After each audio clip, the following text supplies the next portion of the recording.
समय की बात है। एक गांव में सफेद साड़ी वाली चुड़ैल का आतंक था।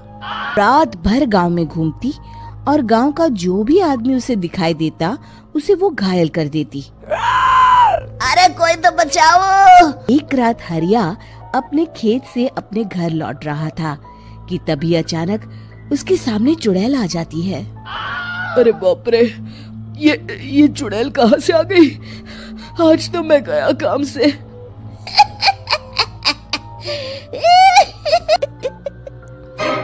अरे चुड़ैल दीदी, मुझे छोड़ दो। जैसे ही चुड़ैल हरिया की तरफ बढ़ती है, हरिया वहाँ से भाग जाता है।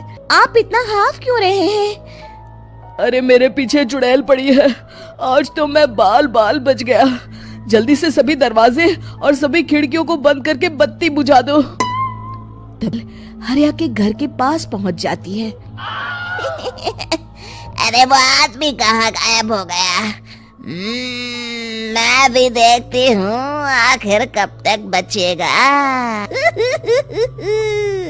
इतना कहकर चुड़ैल वहाँ से घर की खिड़की से ये सब देख रहे होते हैं। अरे बाप रे, ये तो बड़ी डरावनी चुड़ैल थी। अगले दिन ये बात आग की तरह पूरे गांव में फैल जाती है और अपने घरों से बाहर निकलना बंद कर देते हैं।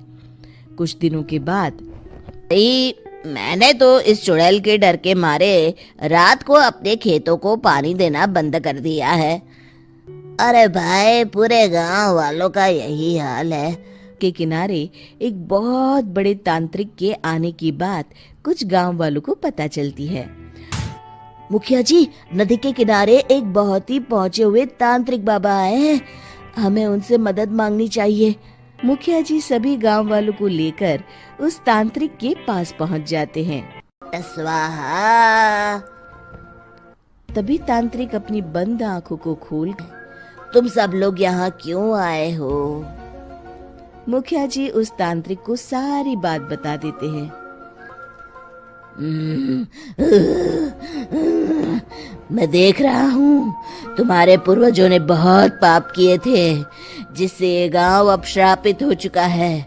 उसी के फल स्वरूप तुम्हारे गांव में चुड़ैल आई है, ये किसी को नहीं छोड़ेगी। बाबा, इस चुड़ैल से हम सबको बचा लीजिए, कोई तो उपाय होगा।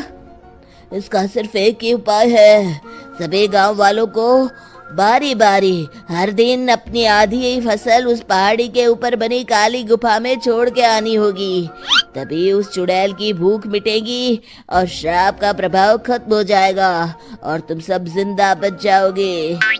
बात को मान लेते हैं और वहाँ से चले जाते हैं। फिर अगले दिन से रोज उस गांव के लोग बारी बारी से अपनी आधी फसल उस काली गुफा के पास जाकर रखाते। कुछ दिनों बाद हरिया की बारी आती है। बाप रे, करूं, वो तो बड़ी खतरनाक चुड़ैल है, मेरे तो हाथ पैर कांप रहे हैं। अपनी बैलगाड़ी में लाद देता है। तभी हरिया की, संभल के जाना और किसी भी हालत में शाम होने से पहले वापस आ जाना। भगवान, मैं क्या वापस आऊंगा? वहाँ से चला जाता है।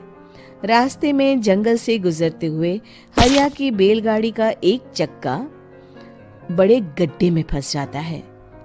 हरिया नीचे उतर के पूरी ताकत से अपनी बैलगाड़ी को गड्ढे से निकालने की कोशिश करता है। बहुत देर मेहनत करने के बाद हरिया की बैलगाड़ी उस गड्ढे से बाहर निकल जाती है। अब तो शाम होने वाली है, आज तो मैं गया काम से।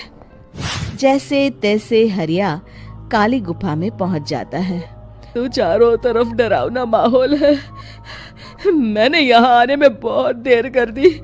तभी उसे किसी के आने की आवाज सुनाई देती है। कर अंदर देखने लगता है। चुड़ैल वहाँ आती है और फिर अपने चेहरे से नकली चुड़ैल का मुखौटा निकाल देती है।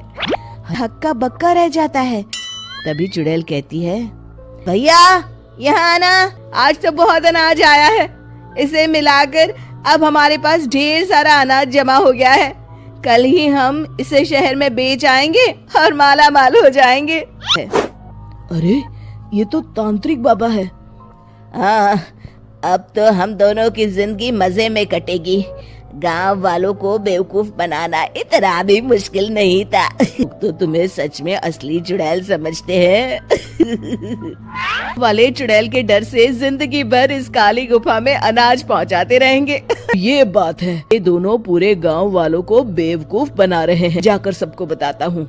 और जल्दी से वापस गांव में आता है। गांव वालों को पूरी बात बता देता है। हमारा अनाज लेकर शहर जाए, हमें उन दोनों को पकड़ना होगा। तरफ नकली तांत्रिक और नकली चुड़ैल बनी औरत एक बड़ी गाड़ी में सारा अनाज लाद के वहाँ से निकलने की तैयारी कर रहे होते हैं। इससे पहले हमें कोई देख ले, हमें यहाँ से निकलना होगा। सामने से सभी गांव वाले अपने अपने हाथों में मशाल लेके आ रहे हैं। दोनों बुरी तरह डर जाते हैं। रुक जाओ, तुम दोनों का भांडा फूट चुका है। ये गांव वाले कहाँ से आ गए? तुमने क्या सोचा निकल जाओगे? ये अनाज हमने अपने खून पसीने से दिन रात खेतों में मेहनत करके उगाया है। दोनों मुखिया जी के पैरों में गिर जाते हैं। हमें माफ कर दीजिए, हम दोनों एक नंबर के कामचोर हैं। बिना मेहनत किए पैसे कमाना चाहते थे। हाँ, अब हम आगे से मेहनत मजदूरी करके पैसे कमाएंगे, हमें छोड़ दीजिए। इतना कह के दोनों गांव छोड़ के भाग जाते हैं और सभी गांव वाले फिर से खुशी खुशी रहने लगते हैं। शिक्षा तभी तो कहते हैं कि किसी भी समस्या का समाधान केवल सूझबूझ से ही करना चाहिए और कभी हिम्मत नहीं हारनी चाहिए। दोस्तों, हमें उम्मीद है कि आपको हमारी ये कहानी पसंद आई होगी। या हमारे चैनल को सब्सक्राइब करें और सभी अपडेट्स के लिए बेल आइकन जरूर दबाएं। और हाँ, वीडियो लाइक और शेयर करना मत भूलिएगा। Bye bye.